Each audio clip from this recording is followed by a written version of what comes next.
i cili ka ardhur deri në pikën kritike sa që Peter Bartell, një historian i famshëm gjerman, thotë që në kohën e kryqëzatës 4, domethënë vitin 1204, kur kryqëtarët e kanë pushtuar Konstantinopolin, thotë popullsi albanofone ka qenë vetëm një zonë relike e çunaj, zona e Matit. Aty ku në fakt ka lind edhe ajo që quhet shteti i Progonit dhe pastaj i Gjon Kastriotit. Ka bëj kjo edhe me qëndrimin e shtatmulërit në lidhje me luginën e Matit ku i vendos shqiptarët?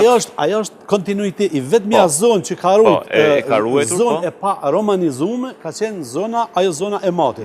Dhe aty ka lind pastaj shteti i Progonit dhe kështu me radhë.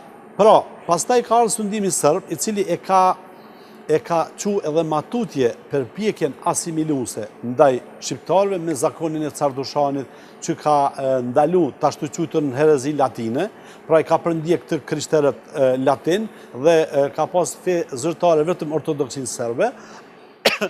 Dhe në këtë kontekst pastaj kanë ardhur Osmanët. Osmanët kur kanë ardhur, popullsinë shqiptare kanë gjetë pothuajse para zhbërjes, edhe etnike edhe gjuhësore.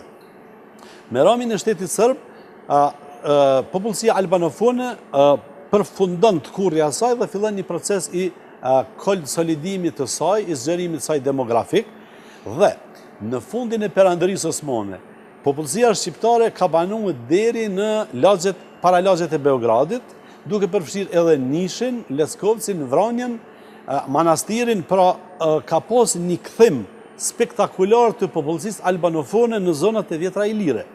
Pra nga pikpamja demografike, nuk na rezulton që Osmanët kanë bë dëm demografik.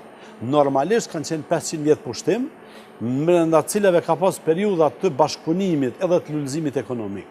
Por ka pas edhe periudha të kërëngritjeve, rebelimeve dhe keqkuptimeve dhe të mjerimeve sociale. Ndërkohë ju keni dhe një studim për legitimitetin e sundimit otoman, pra që duke gjykuar që konteksti kohës, sepse gjërat gjykohen në kontekstin e kohës, ai sundim ishte plotësisht i justifikueshëm nga gjitha pikpamjet. Sasja ime është pragmatike dhe shkencore. Duhet të shikojmë me të njëjtin shikim edhe pushtuesit romak, edhe bizantin, edhe serb, edhe anxhuin, edhe osman, edhe italian, edhe gjerman.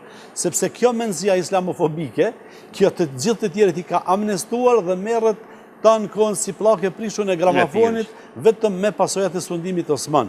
Ndërsa, studiusit më serioz të periudhës sundimit osman, evropian, si që në Robert Mantroni, për shembull, Noel Malcolmi, Peter Bartley, pastaj edhe autor tjerë që Peter Sugari, për shembull shumë të tjerë, kanë nxjerrë konstatime që diametralisht të kundërta me konstatimet e historianëve shqiptar, të cilët për hir të së vërtetës duhet të thënë që studimet e tyre më shumë i kanë bazuar në tezat e historiografëve slav, serb edhe rus, sesa që janë studime mirë filli.